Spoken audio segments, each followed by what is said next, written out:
Bonjour la team déconfinée, on se retrouve ce matin pour une activité qui nécessite du coup les pinces à linge et différents supports que vous pourrez trouver à la maison. Ça s'adapte vraiment à ce que vous allez pouvoir avoir comme matériel à la maison.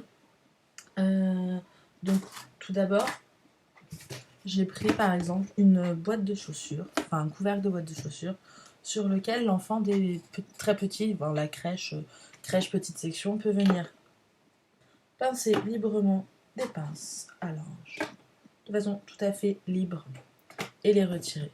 Ça va permettre de travailler ce qu'on appelle la pince. Ce sont les deux doigts entre le pouce et l'index. Hop. Et ça permet à terme de développer les petits muscles dans les doigts nécessaires à la tenue de l'outil scripteur, donc le crayon, le stylo. C'est important de travailler ces activités régulièrement. Mais on peut également utiliser ces activités pour travailler d'autres compétences en parallèle.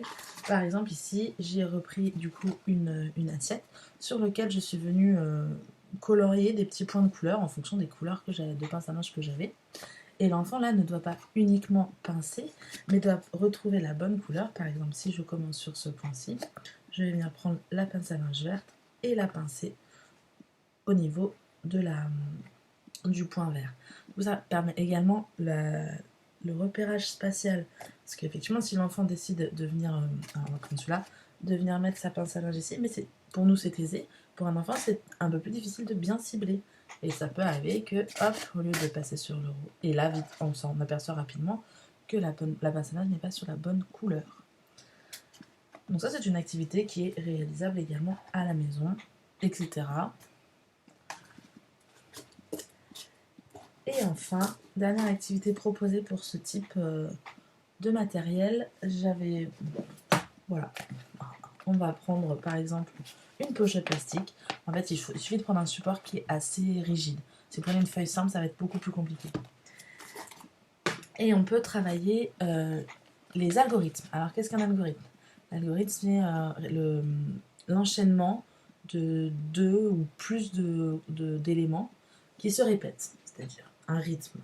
Je vais mettre une pince à linge rouge, une pince à linge rose, une pince à linge bleu, pardon, c'est bleu, n'importe quoi, faut m'arrêter, hein. Bleu, rose, bleu. Alors, qu'est-ce que je mets après? Et ça, c'est à l'enfant. Nous, on fait le modèle, on peut en mettre 4 en premier, on verbalise avec lui, bleu, rose. À ton avis, qu'est-ce que je mets ensuite comme couleur? Et là, l'enfant doit prendre la pince à linge bleue, hop, et continuer l'algorithme. Et on peut parcourir ainsi tout le tour de mon support.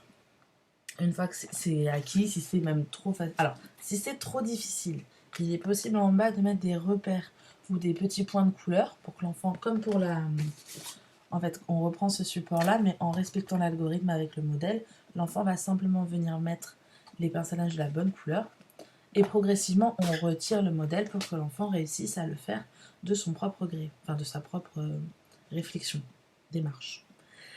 Une fois que ça s'est réalisé, on peut ensuite complexifier en ajoutant l'algorithme à 3 éléments. Bleu, rouge, vert.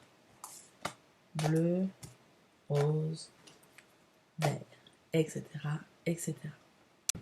Je vous remercie de m'avoir suivi pour cette vidéo, je vous souhaite un bon confinement et on se retrouve bientôt pour une prochaine vidéo.